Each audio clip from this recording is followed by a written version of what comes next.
You know, it's interesting, Matt. I mean, you are a guy who brought kind of toughness and cohesiveness and chemistry to every team that you played on. And I do think, like, whether it's the Warriors and what Andre Iguodala brings to them and what Sean Livingston has brought to them, or whether it's last night with Kay Clark, the kid from the Valley, brings to Virginia. Right. Like, we are all trained. Our eyes are trained to look at the stars.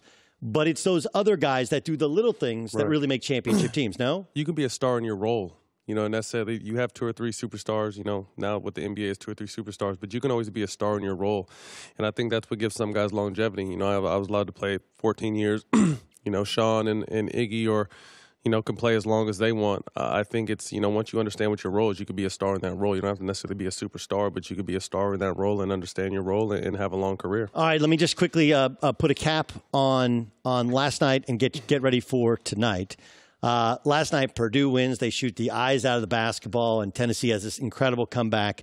Did you have any issue with the foul call at the end of regulation between Purdue and Tennessee? He got fouled. You know, he got fouled. Got to protect the shooter, right? Right, exactly. You know what I mean? It looked like he was out. I don't know if he was exactly out, all the angles, but, you know, at the end of the day, he got fouled, and that's one thing you definitely have to do is, as a shooter, once you're up in the air, you're as vulnerable as it can be. You know, so if you're not protected, it gets dangerous. And like you said, he made 2 out of 3 of the free throws, and then Tennessee had a chance to win it again in overtime and couldn't.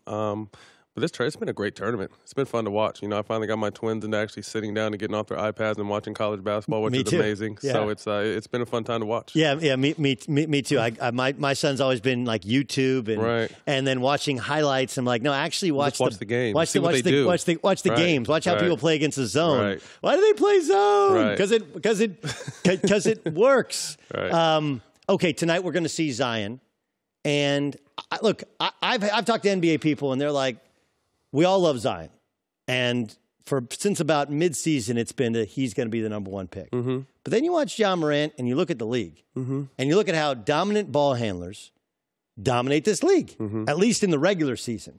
Whether it's from Steph to James Harden to what Trae Young is doing now here late in the season as a rookie, and like I think Zion projects to be some form of Barkley meets Draymond meets Blake Griffin, right? Like a small ball 5 starting at your power forward. And he's got some work to do in his jump shot, but he seems to have a high basketball IQ and a motor. His body's a little bit in question. Can you play it that big? If you took away the fact that his name is Zion Williamson and he's a thing, he's going to sell out every seat in your barn for the entire year. Who do you take, Ja Morant or Zion Williamson? That's a lot to take away, though. You know, so I'm taking Zion from the standpoint of, you know, he's still young. When people talk about his strength and he's playing man amongst boys, which he is, but at the same time, at his size and strength right now, he's one of the bigger players in the NBA as well. You know, when you come just pound for pound, he's probably top 5 in weight. You know, was he about 275? He'd be the heaviest. I believe he'd be the heaviest player in the NBA. Yeah, only.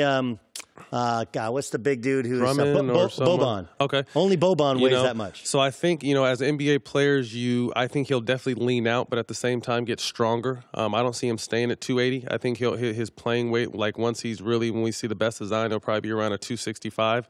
But I think, you know, he's so skilled and soft touch, and he can handle the ball, he can pass the ball.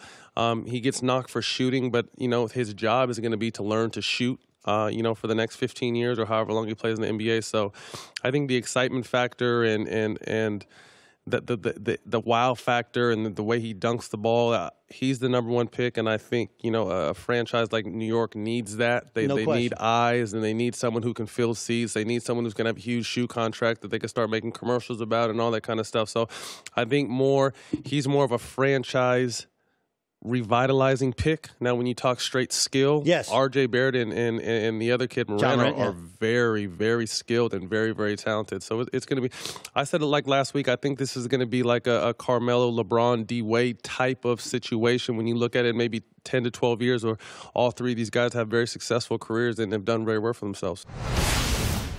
Who's going to get that UCLA job? Matt Barnes, obviously a UCLA alum, continues to join us. You got any idea? Like, it has been really a state-held secret who gets the UCLA job. Yeah, there's talks, there's rumblings about some big names, and then, I heard Earl Watson did really well in his interview. To me, if you can't get a historical name that's bigger than the program that could really change things around, I think for once they need to go grassroots with someone that can get some of the alumni back and really build that UCLA pride back up that the school so desperately needs. Yeah, it is interesting. Like, look, having been in that position before, I can tell you that, like, part of the sale is like, hey, look, recruiting is about telling a story. Mm-hmm. When it's your story, it's a lot easier to tell, right? A lot easier to tell. And then, of course, the bringing back guys, instead of having to be told, hey, this guy played here then, and this guy played here then. Especially with how many guys. We have a UCLA group chat where there's about 20 of us, anywhere from, Charles O'Bannon to Toby Bailey to Baron Davis, Earl Watson. All of us are still very well connected, and that's the disconnect with UCLA is there's no connection with the alumni. Right, because and the former coaches aren't necessarily around. Right. I know that Coach Herrick is now at Cal State Northridge, but I wonder if Charles Rochlin, why he doesn't get on that, that group. I'm an old school UCLA guy. All right, Matt Barnes, here's what I think the Lakers are. Have you noticed that all the moves the Clippers have made? Blake Griffin traded. Chris Paul traded. Tobias Harris traded. Did anyone see those moves coming? Did anyone see them coming? Poker hand, poker faces. Correct. Yeah. And that's generally the way the NBA works, right? When Kawhi Leonard was moved to the Toronto Raptors, there was no rumors of, right? So here's how I relate it. And you've been married, you have kids, you know how this works. Like, there are times as a dad where you gotta sneak out early.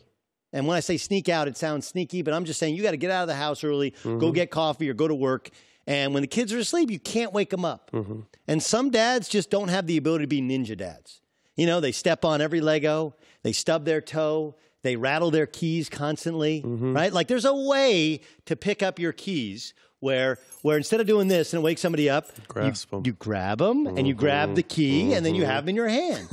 The Lakers are the guy that's rattling the keys, making the noise when they get up in the morning. Like, everyone sees them coming. Why is that? I think it's, the old adage, loose lips sink ships. And I think they're almost a desperation stage where if they have a good move, they want to tell the world because, they didn't do a very good job last season. So they want to let everyone know, like, okay, well, we're, with Magic, we're going to get another one next year. And this is the coach we're going after now. And this is what's going on. I think it may be an LA thing. It may be a Laker thing, or it may be a fact of, okay, we haven't done so well thus far. So let me say what our plans are, and maybe that'll take some pressure off us. But to me, that's backwards thinking. To me, you have to move very strategically this summer with everything you do, from trades to coaches to if there's management changes. Everything has to be very strategic because they could possibly be at a point where they're dangling all their young talent again and don't really trade for anybody. So then you got to bring these same guys that you tried to trade at the trade deadline. You tried to dangle them all summer, and then you're trying to tell them, okay, now we believe in you. Let's have a good season. So I think this has to be a very big, quiet from a strategic standpoint summer, but they really need to make some stuff happen. The problem with that, though, is, and that's smart, problem, though, is now we get the Rick Carlisle story. Which look, Rick Carlisle makes sense, right? Offensive mastermind, guy who's got a healthy ego, but it's supported by the fact he's been in two NBA finals and won an NBA championship against LeBron. Right. And, part of the deal is in order to win in the NBA, you have to have respect to the locker room. In order to have respect to the locker room, you have to have one in the NBA. So, I get, now the Doc Rivers thing. Okay, was that just floated? Was that Doc trying to get a new contract, which he got with the Clippers? Or was that a real possibility? I heard it was a real possibility. And when I first heard, I'm just like, no way. To me, the Clippers look like they're on the up and up. They look like a smooth situation. But then I happened to be somewhere the day it broke, and the people I was working with are, very entwined to, what's going on. And they said that was a real situation. Now, whether because it broke and it got so big that they had to kind of hush that up, they don't want to have a distraction going into the playoffs because all of a sudden now he has a handshake deal to be the coach next year. I've never really heard a handshake deal. Normally if you're getting an extension, you're going to sign it. So, but for what I was told that day, that it was a serious move. Okay, so that's not going to happen. I don't think the Carlisle thing is going to happen.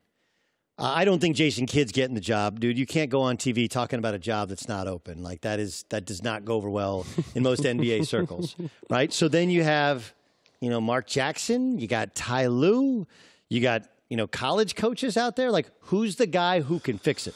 I don't know if there's a coach that can fix it. To be honest with you, I think you kind of have to go more along the lines of this team is built. This is LeBron's team, so to speak. So I think you got to get a LeBron guy from that standpoint. Maybe someone that can get out the way and let LeBron be LeBron. But I think more than anything, you need personnel, that fits him. They didn't have any from the beginning last year. Everyone was excited about the team, but a glaring weakness was shooting. LeBron is very successful when the court is spaced. He can attack and he can penetrate and kick or score. They didn't have that kind of spacing this year mixed with a lot of other stuff. So I think more than a coach, a coach will be important somewhat, but this is a players' league more than anything. You need a coach that can, have respect, obviously, but then probably his best attribute for the Lakers is going to be to get out the way. Yeah, the one question I have is he was able to cover up some of those shooters' weaknesses defensively for a long time, and now he can't, right? And so it dramatically changes when you kind of got to hide LeBron defensively. Last thing, I don't know if you saw the story. You're a former Warrior. Jordan Bell was suspended for a game, and apparently it was because he charged a candle from like Bed Bath & Beyond to Mike Brown's room. Right, and I guess there's like a running prank but there has to be something more to the story than just like a $15 candle. Yeah, I remember, this is a funny story. I remember we were in Phoenix with Shaq and me, him, Steve, Raja. We all went to eat one day and we charged a huge bill to Terry Porter's room, and they were pissed. Like we ate and they were pissed. I might have just snitched. My bad. But anyway, so this is something that happens where, players will charge stuff to other people. It happened on the Clippers before, charging stuff. So that's funny. But for him to be suspended, I think there has to be a little bit more because we charged a lot of money on some coaches' bills and no one ever got suspended. Can the Celtics get it together before the playoffs? I think so. They're such an intriguing team, and I think if there wasn't so much drama with the Lakers, that would have been more dissected because I think that was a very unhappy locker room, but then at times you see how talented they are. And I think more than anything, normally a team has to, mold their game to the superstar. I think this is the one exception where Kyrie has to mold his game to what those younger players are doing because they've done it without him. I think if Kyrie can do that, go out there, play basketball, share the ball, have fun, they're going to be, they're definitely someone that can come out of the East. You know what the one that no one's talking about? The Thunder.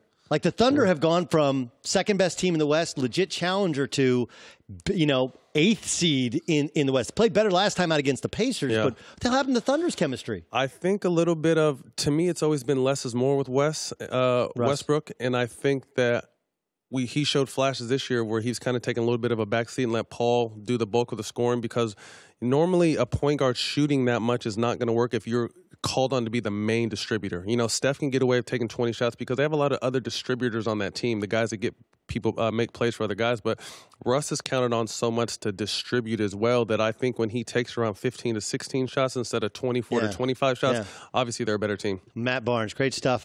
Hi, everybody. Thanks for watching. Subscribe here to get the latest from the show. Also, be sure to check out more of the best clips from The Herd or go watch a few segments from other shows on FS1.